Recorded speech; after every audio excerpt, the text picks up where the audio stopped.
Welcome everyone to this month's Astrocolorscope. My name's Elizabeth Harper. My website is sealedwithlove.com.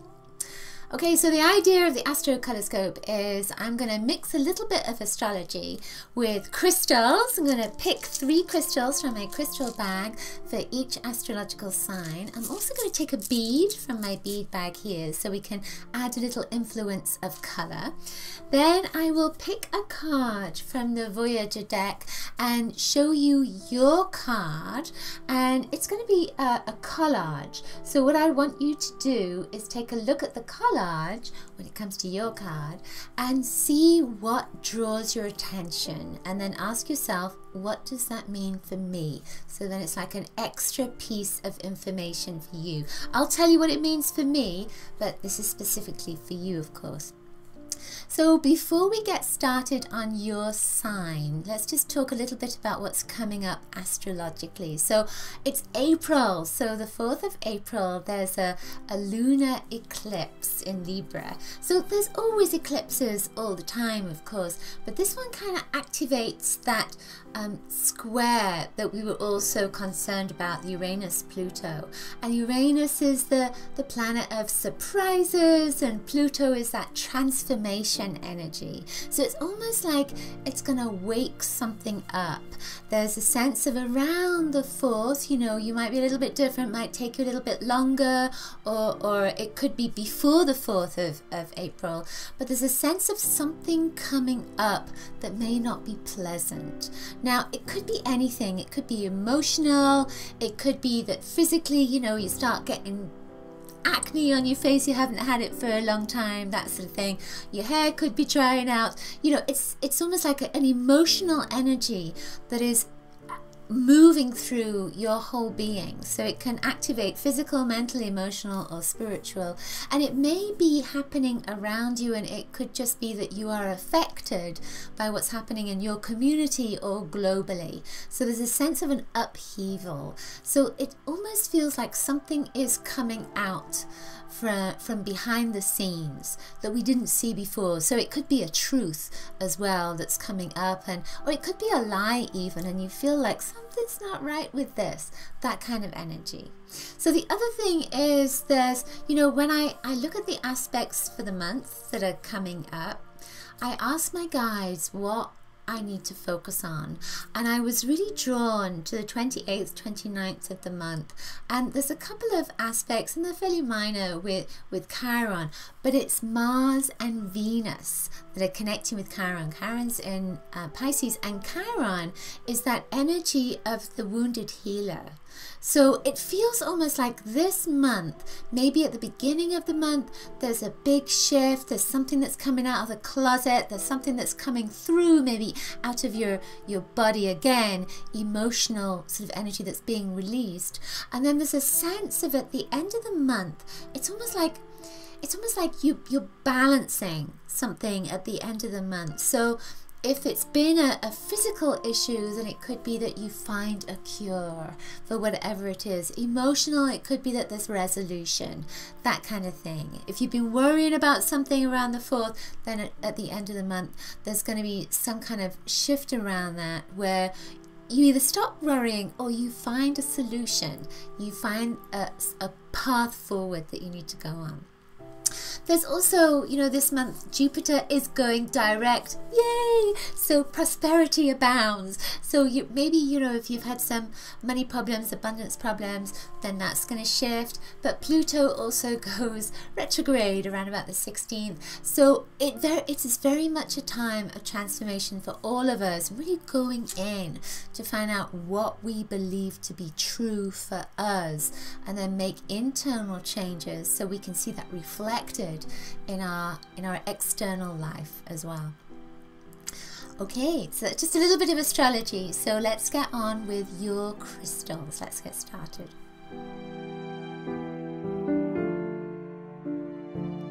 Sagittarius. Okay, so you have this orange aventurine heart that went into your 7th house, and the aventurine is about,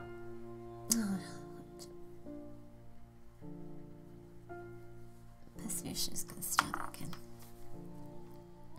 Okay, Sagittarius. So you have this orange aventurine heart that went into your 7th house.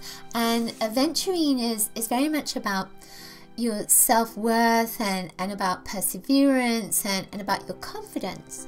And because it's orange, it's about an emotional energy that's there as well. It's about your joy and your fun and about sexuality with orange. It's always about sexuality with orange. It's in your 7th house. So this is about relationships. So it's saying that, you know, if there's a relationship that's been giving you a lot of challenging emotions, persevere, keep at it, keep figuring it out, work at it. However, if the relationship has been giving you any kind of self-worth issues, then maybe you need to move on. And this stone is saying you will have the confidence to do that. You'll have the confidence to move on. You'll have the confidence to make the right decisions. In your 8th house, actually I just realized that this is kind of moving on through that same energy because the 7th and the 8th, you know, next to each other. So these are connecting to each other. This is malachite. And if you see here, the malachite has different layers, has some layers of a paler green and layers of a darker green as well. So I always think with that, you know, green links to the heart. So I always feel as if it's moving through, like taking off pieces of yourself with that green energy. Malachite breaks patterns. So again, going back to this with the relationships and with perseverance and with maybe somebody that's around you, if you've been having issues around self-worth, then this will help you to break the pattern. And what's interesting to me when I hold these is this is so light and dreamy and sweet, you know, and this is your heart. You're just a sweetheart. And then you get to this heavy energy of the malachite and that breaking the pattern energy, and it's like, whoa, this is tough to do. I'm not sure I can do it, but I feel that you can, because it's almost like you're getting your hobnail boots on, and you can totally do this. You can totally break that pattern. Of course you can. Now I'm thinking of this as relationships, like love relationships, but this could also be about the relationship you have with yourself. With that 7th house energy, it could be the relationship you have with yourself. It could be negative self-talk, and that has been affecting all your relationships and affecting you emotionally, affecting your life in general, of course, and abundance-wise with these, the green and the orange. And so I feel that this is you saying to yourself, okay, I need to do this now. I need to break this pattern. I need to break away from this, and I need to do it in stages. So if there's some self-talk, and it could be, you know, I'm thinking about this, it could also be about something like losing weight. That if you've been saying to yourself, I'm too overweight, you know, and I can't do this anymore, I can't manage this anymore.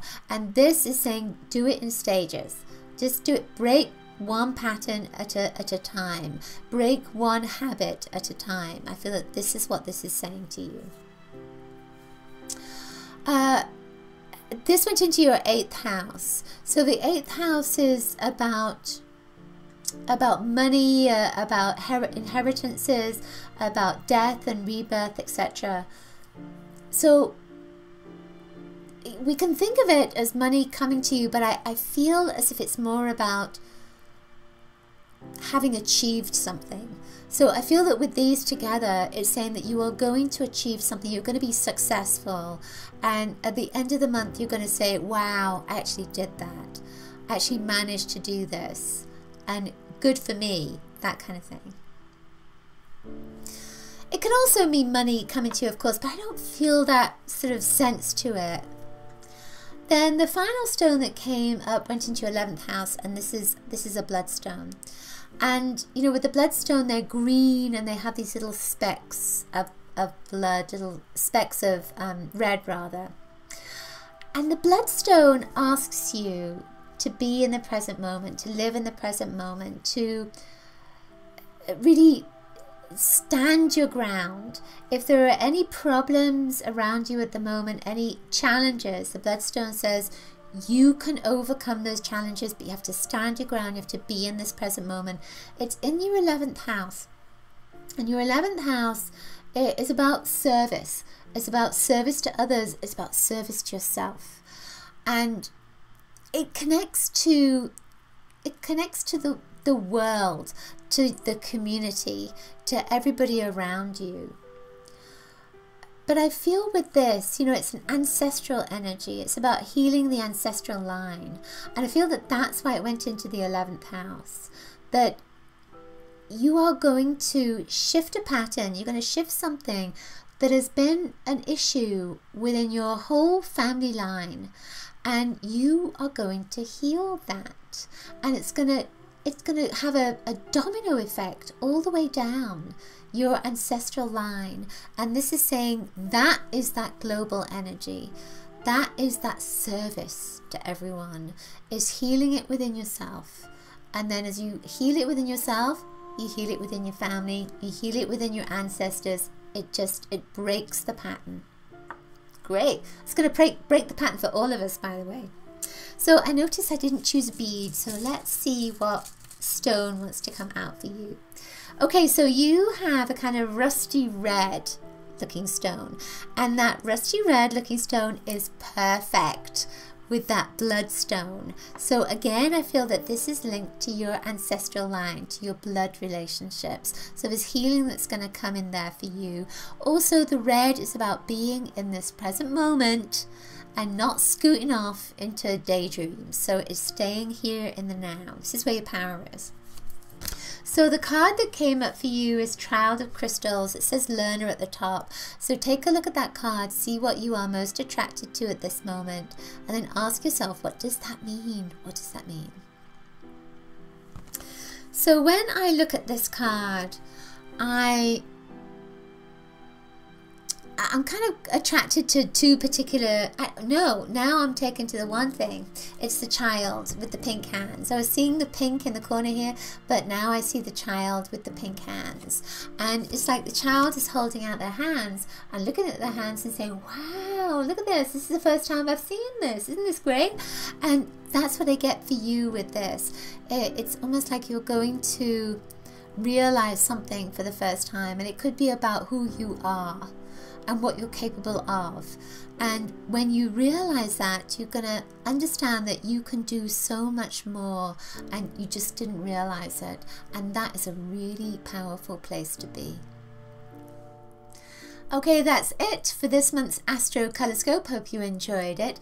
Do please share it with your friends, like the video, and leave a comment below. Let me know how the messages resonated for you. Also, remember to subscribe to my love letter and grab your free color kit at bit.ly/color kit. And also remember that I do personal readings as well. You can find out more at sealwithlove.com, and I also have a store with lots of jewelry, meditations, and other bits and pieces at store.sealwithlove.com.